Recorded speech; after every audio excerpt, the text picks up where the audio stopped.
Hello everyone, Ram Ram सभी को। I hope सब लोग सब स्वस्थ हो गई। देखो, हम लोगों ने पिछले टर्म्स में आपका रेशियो प्रोपोर्शन टॉपिक स्टार्ट कर लिया था, जिसमें हम लोगों ने ए अनुपात बी, बी अनुपात सी, सी अनुपात डी वाले सवाल लगा लिए थे सारे। ठीक है, आज हम लोगों को इस पे आगे कंटिन्यू करेंगे लैंग्वेज वाले सवाल पे। ठीक है, और आप लोग बने रहिए। ठीक है, आपको अगर किसी भी क्वेश्चन में या किसी भी टॉपिक में या किसी भी सेशन पे कोई भी समस्या उत्पन्न होती है तो आप कमेंट बॉक्स में कमेंट करके बता दीजिए। उसके लिए मैं आप लोगों के लिए अगेन एक नया वीडियो लेके आ जाऊंगा। ठीक, और अभी तक आपने अगर चैनल को सब्सक्राइब नहीं किया है तो आप लोग प्लीज़ सब्सक्राइब कर लीजिए, बेल आइकॉन को दबा दीजिए, जिससे आपको नोटिफिकेशन प्राप्त होता रहे कि आपको समय समय पे। ठीक, तो नेक्स्ट में हम लोग अपने सेशन को कंटिन्यू करते हैं। तो आज से देखो हम लोगों को लैंग्वेज वाले सवाल पढ़ना है, क्योंकि देखो पिछले टर्न में हमने रेशियो एंड प्रोपोर्शन के छोटे छोटे सवाल कंटिन्यू कर लिए थे। नेक्स्ट पे देखो हम लोगों का एक क्वेश्चन दिया गया है ऐसे, दूध पानी वाला सवाल एक क्वेश्चन में आता ही है एग्जाम में, जो बहुत इंपॉर्टेंट है। कहीं ना कहीं रेशियो बराबर देगा, कहीं कहीं रेशियो के डिफरेंस बराबर दे देगा, कहीं कहीं एलिगेशन टॉपिक लगा देगा। तो आप लोगों को देखना कैसे लगाना है इन सवालों को, ये समझो। कह रहा है एक बर्तन में दूध और पानी का अनुपात, एक बर्तन में दूध और पानी का अनुपात 3:4 है। हमने इसमें 3 लीटर पानी और डाल दिया तो यह अनुपात 3:5 हो गया। तो प्रारंभ में दूध की मात्रा कितनी है? ये क्वेश्चन है जब हम किसी एक वेरिएबल को चेंज करेंगे, या तो वो दूध होगा या पानी होगा। तो ऐसी कंडीशन में हमसे कह रहा है कि मिल्क एंड वाटर का जो रेशियो है, मिल्क एंड वाटर का जो रेशियो है वो आपका है 3:4। नेक्स्ट में हमसे कह रहा है इसमें जैसे ही हमने इसमें 3 लीटर पानी और मिलाया, ठीक है, कितने लीटर? 3 लीटर पानी और इंक्लूड किया। क्या इंक्लूड किया? वाटर। देन रेशियो कितना मिला? 3:5 का। देखो, एक ऐसा क्वेश्चन मिलेगा जब हम किसी एक वेरिएबल को चेंज करेंगे और कांस्टेंट की मात्रा भी उसी वेरिएबल की बढ़ेगी। ठीक है, अगर नहीं भी बढ़ रही, अगर बराबर नहीं है तो हम बराबर करके भी देख लेंगे। ऐसे क्वेश्चनों के लिए बहुत इजी शॉर्ट ट्रिक्स अप्लाई करनी है कि जो चीज़ ना मिलाई जाए उसके रेशियो को हमें क्या कर देना? बराबर। जैसे यहाँ पे हम दूध और पानी की बात कर रहे हैं, तो इसमें पानी मिलाया गया तो वेरिएबल किसका चेंज होगा? पानी का, ना कि दूध का। और अगर दूध अगर है तो दूध कैसे रहेगा? कांस्टेंट। अगर दूध की मात्रा कांस्टेंट है तो हम यहाँ बहुत इजी देखें कि कितने यूनिट बढ़ा? 1 यूनिट डाटा बढ़ा, और 1 यूनिट की वैल्यू जो दी गई है वो कितने लीटर दी गई है? 3 लीटर। नाउ तो हमसे पूछा गया है मिल्क की प्रारंभिक मात्रा कितनी है। तो मिल्क आपका प्रारंभ में 3 यूनिट है, और 3 × 3 = 9 लीटर। ऐसे सवालों को आप लोग बहुत इजी ओरल लगा सकते हो। और ओरल कैसे लगा सकते हो? बस ये ध्यान देना है कि अगर वन वेरिएबल चेंज है तो जो वेरिएबल चेंज हो रहा है हमें उसी, और जो चेंज नहीं हुआ है हमें उसके कांस्टेंट को क्या कर लेना है? बराबर। ठीक है, नेक्स्ट पे देखो, दूध पानी, ये सवाल है। नेक्स्ट में देखो हमसे यहाँ पे अब दोनों की मात्रा बढ़ा दी। ठीक है, यहाँ पे देखा हमने एक बर्तन में दूध और पानी का अनुपात 1:3 है। इस एक और सवाल होगा ये वाला। नेक्स्ट में देखो हमसे कह रहे हैं एक बर्तन में दूध और पानी का अनुपात 2:3 है। हमने 5 लीटर दूध और 5 लीटर पानी में, अब अनुपात कितना हो जाता है? 3:4 हो जाता है। सेम सवाल कि मिल्क एंड वाटर आपका 2:3 है। जैसे ही हमने इसमें 5 लीटर इंक्लूड किया, रेशियो हो जाता है आपका 3:4। अब देखो यहाँ पे अगर देखें 5, यहाँ पे देखें 5, डिफरेंस कैसा है? इक्वल है। अगर हमारा डिफरेंस इक्वल है तो बहुत इजी, हम सेम वही कॉन्सेप्ट लगाएंगे कि 1 यूनिट की वैल्यू है 5 है, तो प्रारंभ में कुल मिश्रण 3 और 2 5 का है, तो 5 यूनिट इज 25 के बराबर। तो प्रारंभ में कुल मिश्रण की मात्रा कितनी होगी? 25 लीटर। ठीक है, इसकी पहले वाला क्वेश्चन ये था। ठीक है, ये अगर हम देखें एक बर्तन में दूध और पानी का अनुपात 1:3 है। हमने कहा हमने 9 लीटर दूध और 9 लीटर पानी डाल दिया। अब अनुपात कैसा हो जाए? 2:3। अब देखो अगर हम यहाँ देखें तो मिल्क एंड वाटर का जो रेशियो है वो 1:3 है। अब यहाँ पे इसने 9 यहाँ मिलाया एंड 9 यहाँ, लेकिन ये रेशियो 2:3 हो।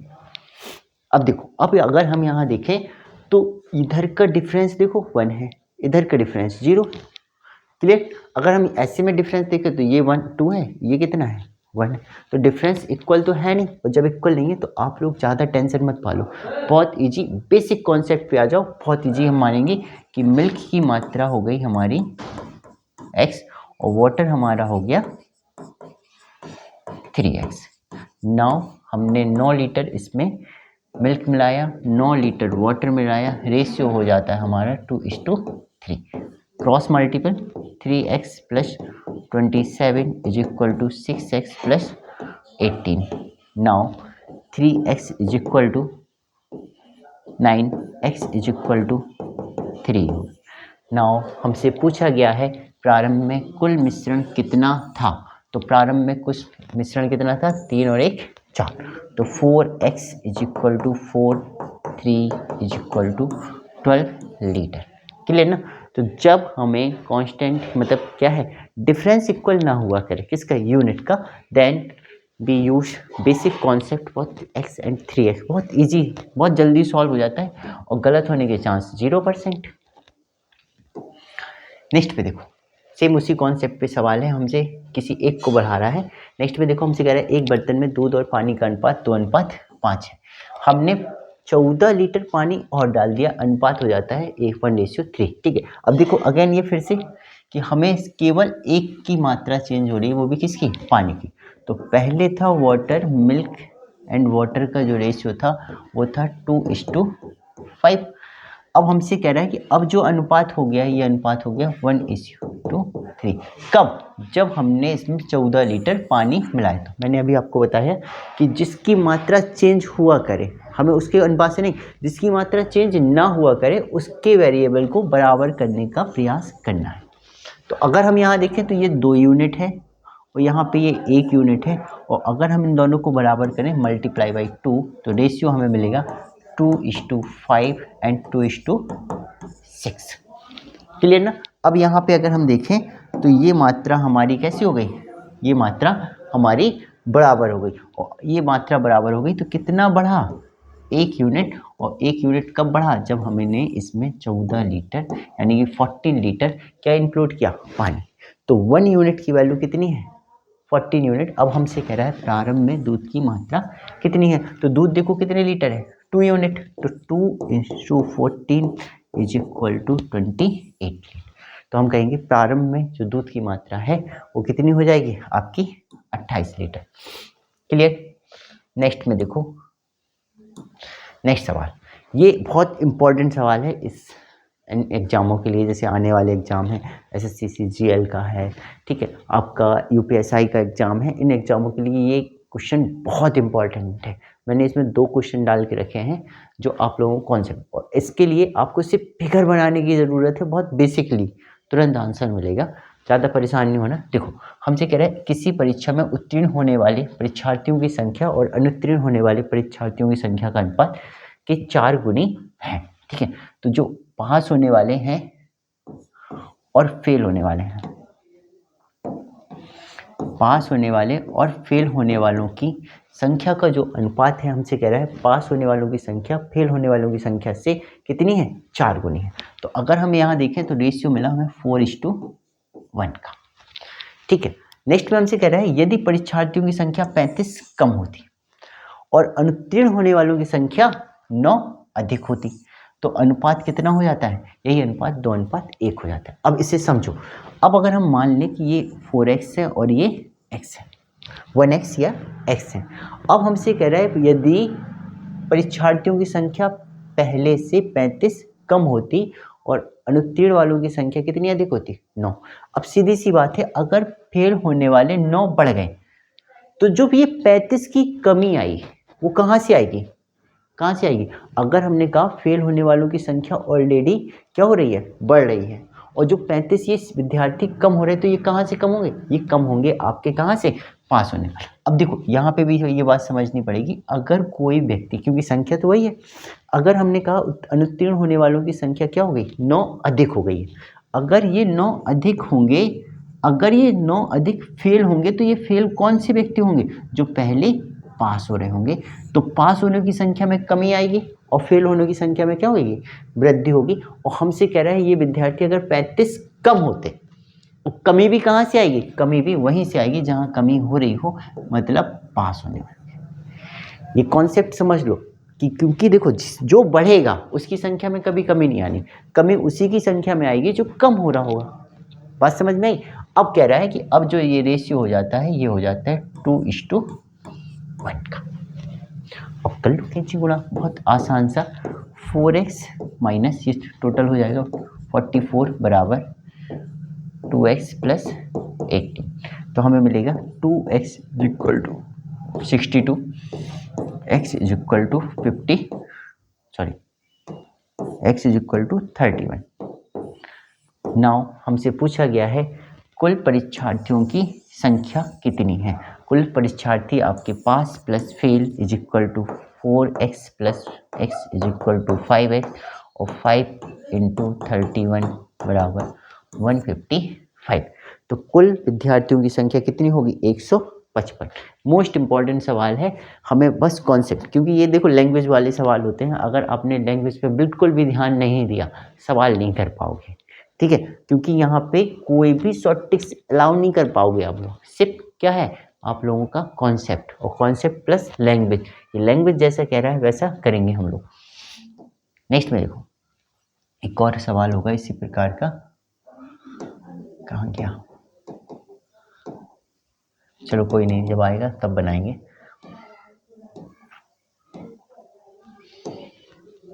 नेक्स्ट पे देखो हमसे कह रहा है 432 विद्यार्थियों वाले एक स्कूल में लड़कों और लड़कियों की संख्या का अनुपात 5:4 है। कह रहे जब स्कूल में कुछ नए लड़के और लड़कियों ने दाखिला हो जाते हैं तो लड़कों की संख्या 12 बढ़ जाती है, लड़कों और लड़कियों का अनुपात बदलकर 7:6 हो जाता है, तो बताइए कितनी नई लड़कियों ने प्रवेश लिया। बहुत बेसिकली क्वेश्चन कि आप लोगों को 432 जो विद्यार्थियों की संख्या है इसे डिवाइड कर लेनी है बॉयज़ एंड गर्ल्स के रेशियो में। तो बॉयज़ एंड गर्ल्स का रेशियो जो दिया गया है 5:4 का, ठीक है। तो 9 यूनिट इज इक्वल टू 432, एक यूनिट की वैल्यू 4 एंड 8 टाइम्स, कितने 48 टाइम्स। तो जो हमारे बॉयज की संख्या होगी वो होगी 5 into 48 is equal to 240, and girls की जो नंबर होगी वो होगी 4 into 48 is equal to 192। Clear. अब यहाँ पे समझो, ये संख्या निकलने के बाद हमसे कह रहा है कि जैसे ही लड़कों की संख्या कितनी बढ़ी, 12 बढ़ी, तो अनुपात हो जाता है 7:6। सीधी सी बात है, बॉयज पहले थे 240 और ये बढ़ गए कितने, 12। तो इनकी जो यूनिट में वैल्यू होगी वो 7:6 हो गई, ये 7 हो गए, ये 6 हो गए, ठीक है। ये गलत, तो बहुत इजी हम ये कहेंगे कि जो ये अनुपात है 7:6 का, ये बॉयज एंड गर्ल्स का अनुपात है, और बॉयज की संख्या ये है, ये यूनिट इस 7 यूनिट के बराबर होगी। हम 6 फाइंड कर लेंगे तो पता चल जाएगा लड़कियां कितनी बढ़ी। तो 7 ये हो गया आपका 252 इज इक्वल टू 7, 7 से काट, 7 या 21 और 7 6 42, एक यूनिट की वैल्यू कितनी है 36। तो गर्ल्स की संख्या अगर हम देखें तो 36 मल्टीप्लाई 6, अब इतनी होनी चाहिए, कितनी होनी चाहिए 216। इस रेशियो के अकॉर्डिंग हमारी गर्ल्स की नंबर कितनी है 216, पहले कितनी थी 192, 192 कितनी बढ़ी 4 एंड 2 कितनी बढ़ी 24। तो अगर हम 24 लड़कियों को और प्रवेश दे देंगे तो जो रेशियो होगा वो 7:6 का होगा। क्लियर ना, बात समझ में आई। तो सबसे पहले हमें अलग संख्या देख लेनी और अनुपात में डिवाइडेशन कर देना है, जितनी संख्या बढ़ेगी वो आपका आंसर होगा। नेक्स्ट, ये सवाल बहुत मोस्ट इंपॉर्टेंट, ऐसे सवाल आ ही जाते हैं। डिफरेंस पूछ लेता है, कभी कभी हीरे की मूल कीमत पूछ लेता है, कभी कभी बहुमूल्य पत्थर की मूल कीमत पूछ लेता है, ऐसे करके ढेर सारे क्वेश्चन बनते हैं इसमें, ठीक है। कि हमसे कह रहा है कि एक हीरा 3 हिस्सों में टूट गया और इन तीनों हिस्सों के वजन का अनुपात 2:3:4 है, ठीक। यहाँ पे जो वेट का जो रेशियो है 2:3:4 है। कह रहे हैं इनकी जो कीमत है, कीमत मतलब मान लेते हैं कि इनकी जो वैल्यू है वो कितनी है, वैल्यू है, कह रहा है इनके वजन के वर्ग के अनुक्रमानुपाती, वजन के वर्ग के अनुक्रमानुपाती।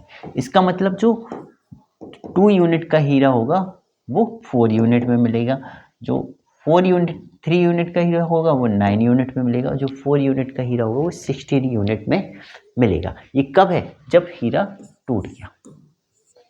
क्या हो गया? टूट गया। क्लियर?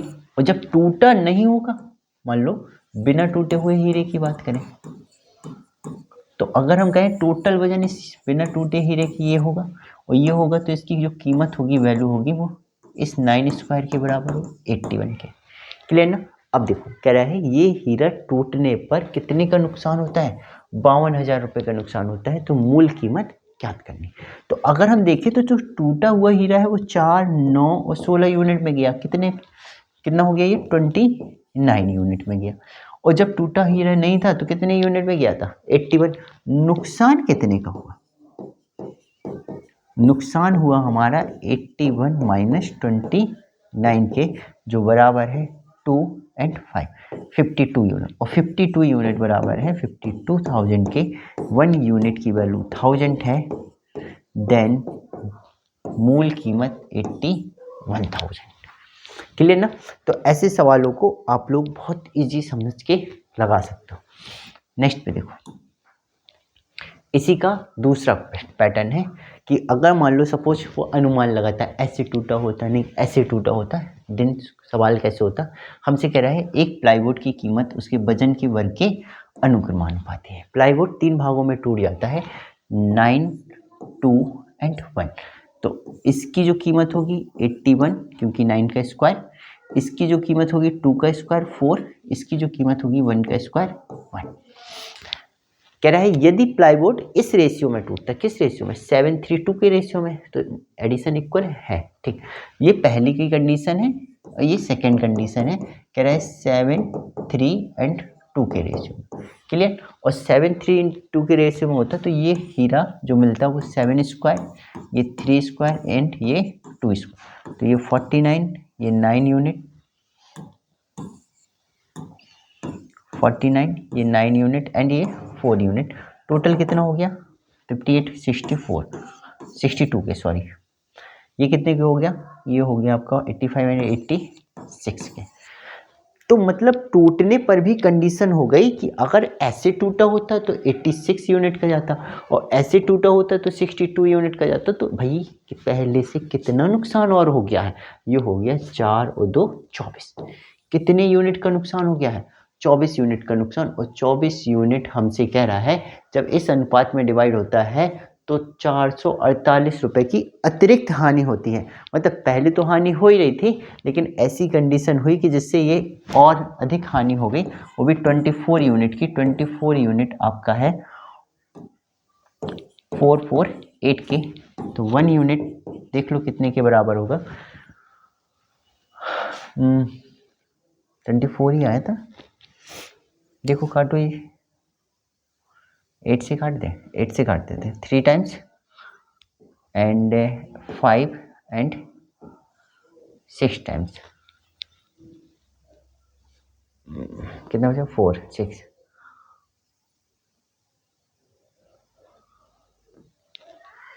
ठीक है, ये हो जाएगा 56/3।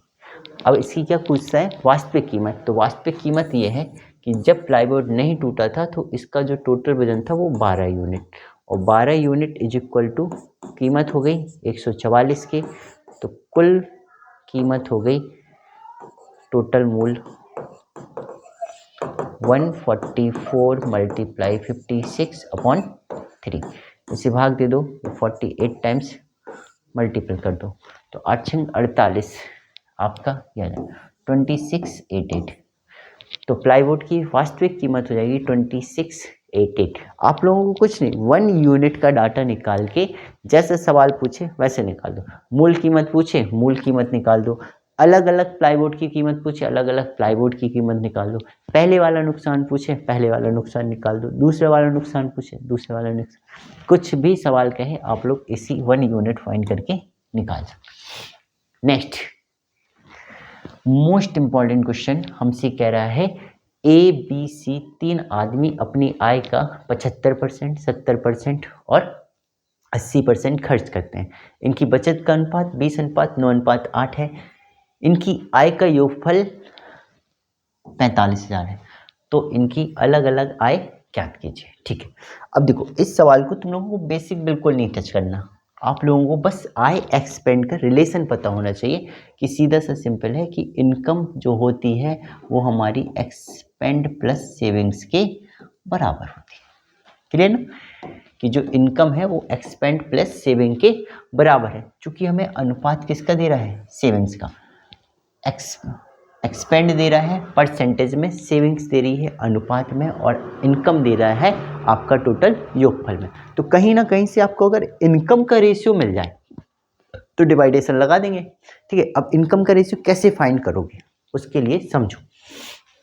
समझना ये है कि ये हमारे पास तीन व्यक्ति हैं, ए बी और सी। सबको पता है कि सभी की इनकम अपने आप में कितने परसेंट होती है, 100%। सभी की इनकम कैसी है, 100%। अब जो ये व्यक्ति है, जो पहले वाला व्यक्ति है, ये एक्सपेंड कर रहा है।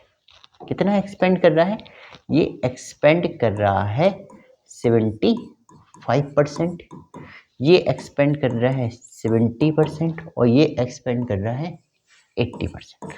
तो सीधी सी बात है, अगर ये अपनी इनकम का 75% एक्सपेंड करेगा तो सेविंग परसेंटेज में कितना बचाएगा, 25%। क्लियर, ये सेविंग्स में अपना कितना बचाएगा, ये बचाएगा 30%, और ये सेविंग्स में कितना बचाएगा, ये बचाएगा 20%। अब नाउ हमें ये सेविंग्स का ही तो रेशियो दिया है, और सेविंग्स का रेशियो जो दिया है वो हमें दिया गया है 29:8 से। तो अगर हम यहाँ देखें तो ये 25% 20 के बराबर है। तो हम अगर इनकम फाइंड करना चाहते हैं तो इनकम के लिए सभी की जो इनकम है वो कितने परसेंट होती है, 100%। हम 100% का डाटा निकाल लें। ठीक है, अगर हम 100% का डाटा निकालें तो बहुत ईजी, देखो 25% बराबर है 20 के, तो 25 चौको 100, 20 चौको 80, तो इसकी इनकम कितनी यूनिट होगी, 80 यूनिट। नेक्स्ट 30% बराबर 9 के है, तो इसको अगर हम देखें, इधर देख लो कि 30% इज इक्वल टू 9 के है, तो नाउ 100%, 9/30 इंटू 100, 30 यूनिट के, कितने यूनिट के बराबर होगा, 30 के। नेक्स्ट 20 यूनिट बराबर 8 के है, तो सेम 20 पंचे 100, तो 8 पन 40। अब नाउ अगर हम इनकम का रेशियो निकालें तो ए अनुपात बी अनुपात सी की इनकम का रेशियो मिलेगा हमें 8, 3 एंड 4। ये हमारी इनकम का रेशियो आ गया। ये किसका रेशियो आया, इनकम का। अब इनकम का रेशियो आया है तो इनकम डिवाइड बाय 40,000। ठीक, तो 45,000, देखो 8 3 11 4 15, 25 15 यूनिट बराबर कितने के हैं, 45,000 के। तो एक यूनिट कितने के बराबर, 30। ठीक है, बस यहाँ मल्टीपल कर दो, तो 8 तिया 24, 3 तिरका 9 और 4 तिया 12। तो फर्स्ट ऑप्शन आपको मिल जाएगा कि ए की इनकम 24,000, बी की 9,000 और सी की 12,000 होगी। क्लियर सी बात ना। यहाँ पे आपको कोई एक्स मानने की कोई आवश्यकता नहीं है, बस सेविंग्स के परसेंटेज को अनुपात में लेके आपको इनकम का परसेंटेज फाइंड कर लेना है। क्लियर ना। कोई डाउट्स हो तो कमेंट्स बॉक्स में आप लोग कर सकते हो। नेक्स्ट देखो, हमसे कह रहे हैं तीन व्यक्ति हैं ए बी सी, जिनकी आय का कुल योगफल है 30,000। ए बी सी जो अपनी आय का एक्सपेंड करते हैं क्रमशः 75%, 70% और 62% खर्च दिए गए हैं, और यदि इनकी बचत का अनुपात 20, 21 और 19 हो तो इनकी इनकम ज्ञात करो। सेम सवाल आप लोग फाइंड करो, देखते हैं कितना मिलता है।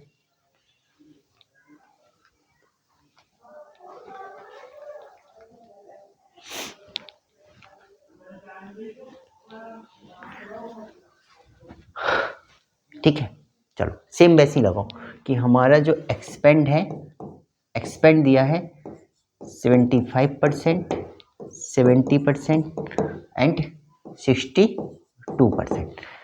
सेविंग्स निकालो। सेविंग्स 25%, 30% और 38%। सेविंग्स की यूनिट कितनी है? 19 20 21 एंड 19 यूनिट। सेम वैसे ही देखो, ये तो देखो बहुत आसान है। 25 चौको 100, 20 चौको 80, 4 से गुणा करो, income is equal to 80 unit. ठीक है, इधर देखो, ये 37 21 कितने परसेंट? 70%। नेक्स्ट में देखो, ये 38 है तो 29 19 दूनी 38 और 50 दूनी 100, तो ये कितने के बराबर हो गए? 50 के बराबर। क्लियर? अनुपात निकाल लो, ए अनुपात बी अनुपात सी।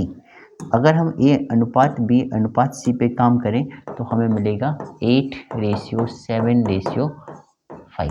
देखो 8 7 15 5 20 20 यूनिट बराबर होगा हमारा 30,000 के। देन एक यूनिट कितने के बराबर? 1500 के। अगर 1500 के बराबर है, मल्टीप्लाई बाई एवरीवन 1500। अगर देखें तो 15 120, 15 7 105, 15 15 75। ए ऑप्शन आपका राइट आंसर। ठीक है, कि ए की जो इनकम होगी वो होगी 12,000, बी की इनकम होगी वो होगी 10,500 और सी की इनकम जो होगी वो कितनी होगी? 75। क्लियर ना? कोई डाउट्स हो तो आप कमेंट्स बॉक्स में बताइए। ठीक है, आप लोग मेहनत करो, ठीक है, और सफलता तो देखो मिल ही जाती है। अब बस निरंतर काम करते रहो, वो बहुत ज़रूरी है। निरंतर करते रहो, मिलेगा। नेक्स्ट मोस्ट इम्पॉर्टेंट सवाल भाई, ये सवाल बहुत बार एग्जाम में आ चुका है और कई बार देखा है होगा आप लोगों ने भी, कि हमसे कह रहा है संपूर्ण पृथ्वी पर भूमि और जल का अनुपात 1:2 है। उत्तरी गोलार्ध में यह अनुपात 2:3 है, तो दक्षिणी गोलार्ध में यह अनुपात ज्ञात कीजिए। ठीक है, अब देखो इसके लिए तुम लोग कॉन्सेप्ट समझो। कॉन्सेप्ट कैसे समझना है? जैसे मान लो ये पृथ्वी, बहुत ईजी। ठीक है, ये पृथ्वी है और आपको पता है उत्तरी गोलार्ध और दक्षिणी गोलार्ध की बात कर रहे हैं, तो इसको हमें दो भागों में डिवाइड करना। ये हो गया नॉर्थ और ये हो गया साउथ। ठीक है, कि ये हो गया नॉर्थन हेमीस्फीयर और ये हो गया साउथर्न हेमीस्फीयर। ठीक है, कि अगर हम यहाँ बात करें, अब कोई भी चीज़ है, अगर मान लो सपोज एक गिलास में पानी है और अगर उसको दो बराबर बराबर भागों में बांट दें तो उनकी इफ़िशियंसी कैसी होंगी? इक्वल। तो सेम अगर हम इस सर्कल को दो बराबर भागों में डिवाइड कर दी तो इसकी और इसकी इफ़िशियंसी कितनी होगी? एक। तो हम यहाँ पे कहेंगे नॉर्थ एंड साउथ की इफ़िशियंसी कितनी होगी? 1:1। बट अगर हम किसी के साथ नॉर्थ हेमीस्फीयर या साउथ हेमीस्फीयर, मतलब उत्तरी गोलार्ध या दक्षिणी गोलार्ध के साथ अगर हम पृथ्वी के रेशियो की बात करेंगे, कि अगर हम नॉर्थ के साथ अर्थ लगा दें या साउथ के साथ अर्थ लगा दें, तो जो ये रेशियो होगा वो होगा 1:2 का। कितना होगा? 1:2। It is a efficiency of northern hemisphere and efficiency of earth. कितना? 1:2 का। क्लियर है? यहाँ पे इफिशियंसी का हमें रेशियो मिल गया 1:2 का। अब देखो बहुत इजी कॉन्सेप्ट पे समझो सवाल, कि हमसे कह रहा है यहाँ पे लैंड एंड वाटर का जो रेशियो है 1:2 है। किस पे? अर्थ में। और जब हम नॉर्थ हेमीस्फीयर की बात कर रहे हैं तो यहाँ पे लैंड एंड वाटर का जो रेशियो है वो है 2:3 में। अब देखो अगर हम बात करें यहाँ पे 1 का डबल 2 होता है। क्लियर ना? तो अगर हम यहाँ देखें ये 3 है ये 5 है, क्या डबल है? नहीं। क्या हम इसको डबल नहीं बना सकते? बना सकते हैं। बहुत। तो सबसे पहला काम करो कि इन दोनों को बराबर बनाओ। ये कितने यूनिट है? एडिशन 3 यूनिट, ये 5 यूनिट। बराबर कर दो तो ये 5 से मल्टीप्लाई, ये 3 से मल्टीप्लाई, हमें रेशियो मिला 5:10 का और ये रेशियो मिला हमें 6:9 का। अब हमें पता है ये अर्थ में लैंड एंड वाटर का रेशियो, ये नॉर्थ यानी कि उत्तरी गोलार्ध में अर्थ एंड वाटर का रेशियो। अब ये बताओ कि हमें पता है कि नॉर्थ हेमीस्फीयर और पृथ्वी की इफिशियंसी का अनुपात कितना है? ये अगर ये 1 यूनिट होगी तो ये 2 यूनिट होगी। अगर इसे हम 1 कहें तो ये 2 बनाना पड़ेगा, अभी तो दोनों इक्वल हैं। मल्टीप्लाई अगेन 2 से मल्टीप्लाई करेंगे तो ये 10 हो गया, ये 20 हो गया, ये तो सेम रहेंगे। अब बात आती है आंसर की। तो सीधी सी बात है, अगर हमने कहा हमारे पास 10 रुपए हैं, अगर हम 6 रुपए किसी को दे दें तो हमारे पास बचेंगे कितने? 4 रुपए। तो ऐसे ही समझो कि पूरी पृथ्वी में हमने कहा 10 यूनिट पानी है। कितनी यूनिट? सॉरी 10 यूनिट भूमि है। भूमि कितनी है? लैंड कितना है? 10 यूनिट है। और 10 में से 6 चला गया किसके पास? नॉर्थ के पास, यानी कि उत्तरी गोलार्ध में। अगर 6 यूनिट उत्तरी गोलार्ध में चला गया तो बचा भाई साउथ के लिए कितना? साउथ के लिए बचा 4 यूनिट। सेम वाटर के साथ भी देखो, पूरी पृथ्वी में 20 यूनिट पानी, 9 चला गया भाई आपके उत्तरी गोलार्ध के पास, तो बचा कितना साउथ के लिए? 11। This is a southern hemisphere में लैंड एंड वाटर रेशियो। दक्षिणी गोलार्ध में हमारे भूमि और पानी का अनुपात 4:11 होगा। क्लियर ना?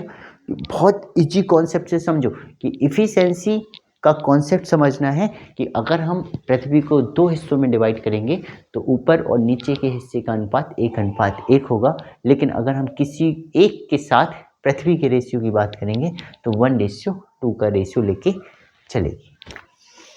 सेम कॉन्सेप्ट पे एक और सवाल दिया गया है, ये आपको लगाना है। हमसे कह रहा है कि संपूर्ण पृथ्वी में भूमि एवं जल का अनुपात 1:2 है एंड उत्तरी गोलार्ध में यह अनुपात 3:4 है। तो दक्षिणी गोलार्ध में हमें ज्ञात करना है। बनाओ भाई मेरे शेरों, जल्दी से बनाओ इसे।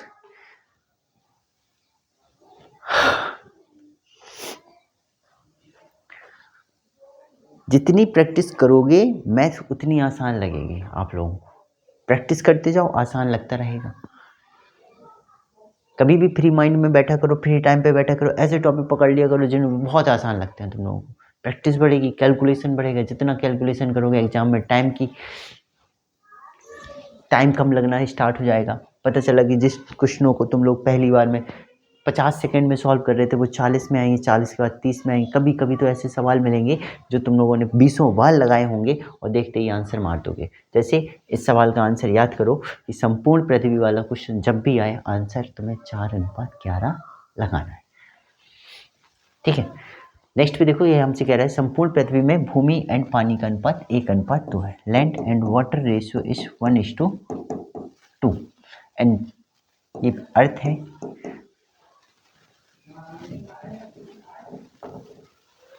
और उत्तरी गोलार्ध में यह अनुपात है आपका 3:4। सेम, ये 3 यूनिट, ये 4 यूनिट, बराबर करो, सॉरी 47 यूनिट, बराबर करो 7 से गुणा, यहाँ 3 से गुणा, ये मिलेगा 7:14, ये मिलेगा 9:12।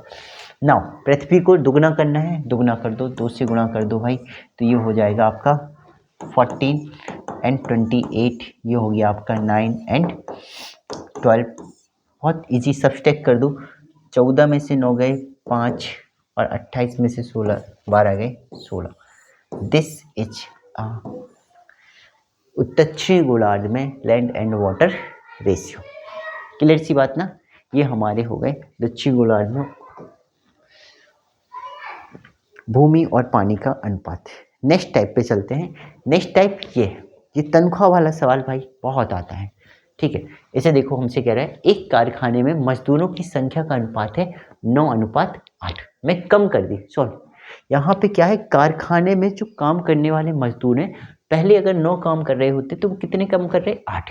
लेकिन उसने और एक्सपेरिमेंट किया एक कि उनकी प्रतिदिन की तनख्वाह 14:15 के अनुपात में बढ़ा दी। ठीक है, कि भाई लेबर क्या कर दी? कम कर दी, लेकिन उनकी तनख्वाह क्या कर दी? बढ़ा दी। तो इससे प्रतिदिन की कुल तनख्वाह में 6,000 रुपये कम हो गए। ये देखो बहुत आसान है और इसमें केवल सिर्फ एक ही क्वेश्चन बनेगा, ये वाला, कि अभी कितनी तनख्वाहें दी जाती थी या पहले कितनी दी जाती थी। ठीक है ना, कि कितनी दी जाती है और कितनी दी जाती थी। इसके अतिरिक्त हमें कोई सवाल नहीं मिलेगा। ठीक है, इसमें कभी तुमसे ये नहीं कहेगा कि कारखाने में मजदूरों की संख्या कितनी है, प्रत्येक को कितना रुपए मिलता है, ऐसा सवाल नहीं होगा। सिर्फ केवल और केवल तनख्वाह पे सवाल बनेगा। तो बहुत इजी देखना है कि जो नंबर्स है वो 9:8 के अनुपात में कम हुई। जो वेतन है यानी कि उनको जो वेजेस मिल रही है वो आपका 14:15 में चेंज होगा। अगर हम यहाँ देखें तो 9 व्यक्ति थे, उन्हें 14 रुपये मिल रहे थे, यहाँ सॉरी एक को 14। तो अगर हम यहाँ देखें कि भाई पहले 9 थे अब 8 बचे, पहले 14 मिल रहे थे अब 15। तो पहले अगर मान लेते हैं कि 9 ही थे और मान लेते हैं वो प्रतिदिन एक को 14 रुपये ही देता था, तो टोटल कितने रुपए देता होगा? 26 रुपये नहीं, अब हम मानेंगे 26 यूनिट देता होगा। सेम वैसे ही अगर हम यहाँ देखें इधर कितना देता होगा? 120 यूनिट। तो पहले वो तनख्वाह के रूप में बांट रहा था 126 यूनिट, अब बांट रहा है 120 यूनिट। कितने की कमी आई? 6, और जो 6 कमी है वो 6000 के बराबर है। तो एक यूनिट बराबर होगी 1000 के। अब हमसे कह रहा है बताओ अभी कितना तनख्वाह कर रहा है? अभी मतलब दिस, और दिस मतलब जीरो की संख्या बराबर है क्या? अच्छा, ये दोनों ऑप्शन सेम हो गए, कोई एक लगा दो, क्लियर ना? तो कोई भी एक लगा दो आप लोग। 1,20,000 रुपये वो अभी प्रतिदिन बनाता है। इसको ऐसे कर लो, 26 बना लो, ठीक है। तो ये हो जाएगा अभी के लिए, वो हो जाएगा पिछले के लिए। सवाल जैसा अभी पूछ रहा है तो 1,20,000, पिछला पूछते तो 1,26,000। इस टाइप के क्वेश्चन इससे बाद में लगाएंगे, ठीक है। हाँ, नेक्स्ट देखो, हमसे कह रहा है 530 रुपये को एबीसी में इस प्रकार बांटा गया कि ए को 20 से 70 रुपये अधिक, बी को सी से 80 रुपये अधिक मिले, तो तीनों को अलग अलग हिस्सा क्या है?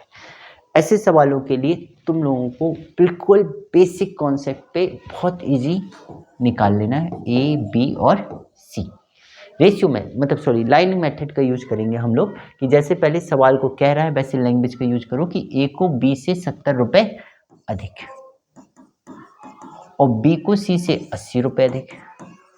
भाई एरो जहां से आया करे वहीं से तुम लोग सवाल लगाओ। ये x है, ये x प्लस 80 है, और इसमें 70 और जोड़ दो तो x प्लस 130 है, 150। क्लियर? तो टोटल अगर हम देखें तो 3x plus 230 is equal to आपको दिया है 530 के बराबर। तो 3x बराबर 300, x is equal to 100 unit. Now अब निकाल लो भाई किसका, ए का, बी का और सी का मान। तो ए को देखो कितना मिला 250, बी को कितना मिला 180 और सी को 100। बी आंसर हो जाएगा आपका 250, 180 और 100 रुपये। क्लियर ना? ऐसे सवालों के लिए बहुत इजी कॉन्सेप्ट ये वाला यूज करेंगे। दिस सवाल यहाँ पे रेशियो के लिए हमसे कह रहा है कि 2920 रुपये को एबीसी में इस प्रकार बांटा गया है कि अगर ए को 1 रुपये मिलेगा तो बी को 80 पैसे मिलेंगे, और अगर बी को 1 रुपये मिलेगा तो सी को 1 रुपये 40 पैसे। तो यहाँ से तो इसको बहुत इजी एसीयू में निकालो, ए अनुपात बी। कह रहा है ए को अगर 1 रुपये मिलेगा तो बी को 80 पैसे। अब ये रुपये है तो रुपये में बना लो भाई, लो रेशियो मिला हमें 5:4 का, ठीक है। नेक्स्ट पे देखो हमसे कह रहा है कि अगर बी को 1 रुपये मिलेगा तो सी को मिलेंगे 1 रुपये 40 पैसे। 1 रुपये और 140, 140 पैसे बनाओ 100। रेशियो कितना मिला 5:7 का। अब ये बना आपका कल वाला पहला सवाल, फर्स्ट लेक्चर का पहला सवाल। ए अनुपात बी बराबर इतना है, बी अनुपात सी बराबर इतना है, तो ए अनुपात बी अनुपात सी कितना होगा? इसके लिए आप लोगों को बताया था मैंने कि 5 and 4, 5 and 7 multiply 4 multiply 5, 25, 20 and 28। अब हमसे कह रहा है कि इतने यूनिट बांटा गया इसको, तो बी को सी को बी से कितना अधिक मिला? तो हमसे कह रहा है सी को बी से कितना अधिक मिला? तो सी को बी से 8 यूनिट अधिक मिला। टोटल यूनिट कितने में? 73 में, और टोटल कितना दिया 2920। अगर हम इसे काटें तो 3 चौको 12, 7 चौको 28, 40 टाइम्स में कैंसिल, 8 चौको 32, 320 रुपये। तो हम कहेंगे सी को बी से 320 रुपये अधिक प्राप्त हुए। नेक्स्ट देखो ये सवाल, इसके पहले एक और सवाल होगा, डिस सवाल, इसको बनाते हैं फिर उसको बना लेंगे।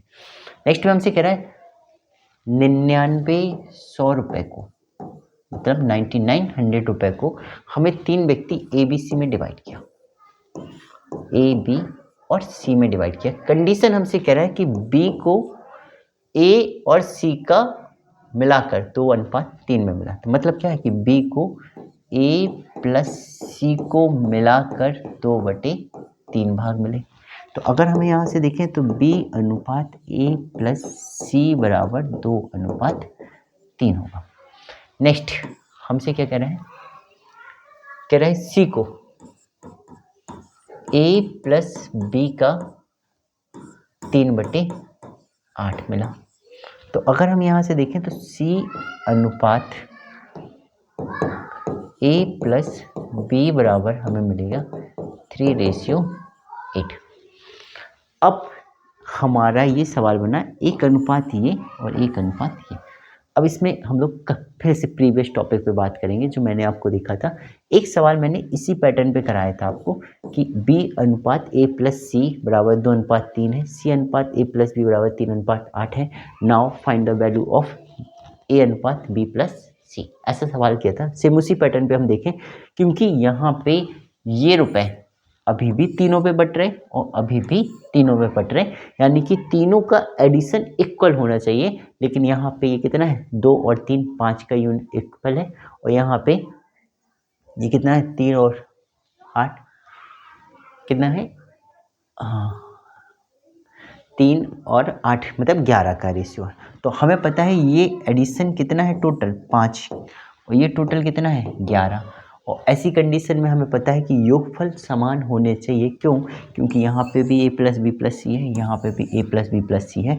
तो अगर हम तीनों के योगफल को बराबर करें तो यहाँ मल्टीप्लाई 5 में कितने से मल्टीप्लाई कर दें 11 से, और यहाँ पे मल्टीप्लाई 11 से कितने से मल्टीप्लाई कर दें 5 से। तो ये मिलेगा हमें 11 दूनी 22 अनुपात 33 और ये मिलेगा हमें 15:40। ठीक है, अगर हम यहाँ देखें ये चीज़, अगर अब देखो तो ये अनुपात कितना है बी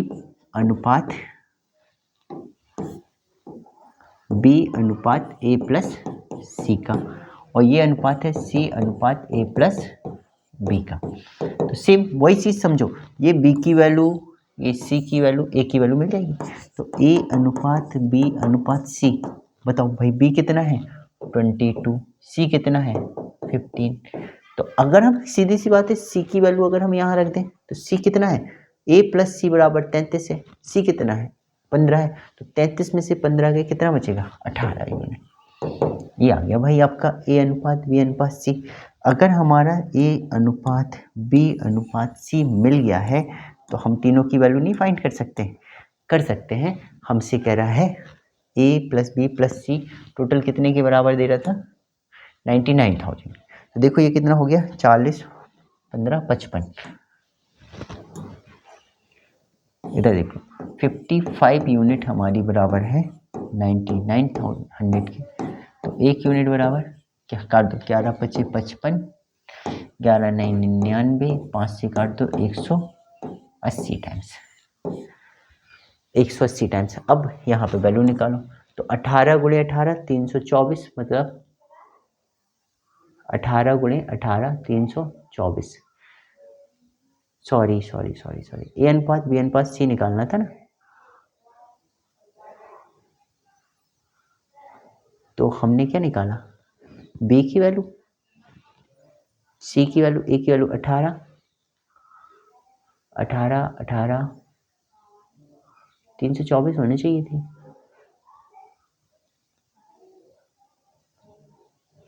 कुछ गलत लिख गए क्या? देखो भाई बी को ए प्लस सी को मिलाकर 2/3 ए प्लस सी को ए प्लस बी का 3/8 3/8, ये 11, ये बी की वैल्यू कितनी है 22। सी की वैल्यू कितनी है 15, तो ए की वैल्यू 18। इसे काटो भाई, 11 से काटो, 11 पचे 55, 11 नई 99 और 9 180, सही तो है भाई। और 18 अट्ठे 324 होता है, 18 गुणे 22, 324 वाला ऑप्शन ही नहीं है, चेंज कर दिया थोड़ा सा, है ना। ये थोड़ा सा ऑप्शन तो यही आ रहा है, बस थोड़ा सा मान अलग अलग दे दिए। चलो कोई नहीं, आप 18 से मल्टीपल करोगे तो ए मिलेगा 18 अट्ठे 18 गुणे 18 324, 18 गुणे 22 करोगे तो मिलेगा 3996 60, और 18 गुणे 15 करोगे 270। ठीक है, तो आपका सी ऑप्शन हो जाएगा, बस ए और बी थोड़ा सा इधर इधर। ठीक है, इंग्लिश में देखें, इंग्लिश में थोड़ा सही होगा।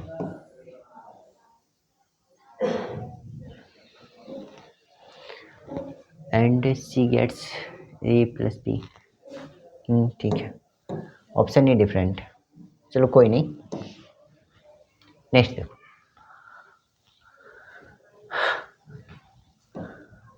चलो आज के लिए यहीं तक बहुत है, यहाँ से हम लोग नेक्स्ट टर्न पे देख लेंगे।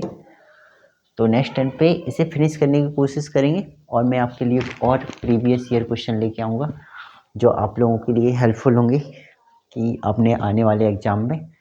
ठीक है ना। अगेन सभी का बहुत बहुत धन्यवाद, सभी को अगेन राम राम, शुभ रात्रि।